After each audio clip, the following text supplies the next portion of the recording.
আসসালামু আলাইকুম। এটি একটি পাম্প মোটর 24 সচরাচর এগুলা সব 24 হয়ে থাকে।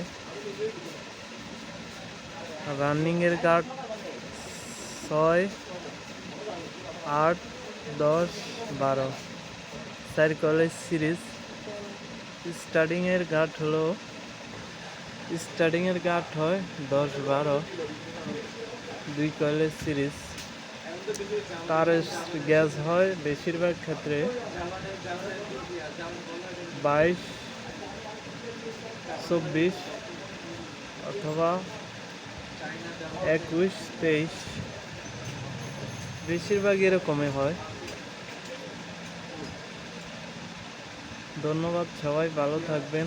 এরকম ছোটোখাটো ভিডিও পেতে আমার চ্যানেলটি দয়া করে সাবস্ক্রাইব করবেন। আর যারা ভিডিওতে কোনো ভুল ধরতে পারবেন দয়া করে ক্ষমার দৃষ্টিতে দেখবেন। আসসালামু আলাইকুম।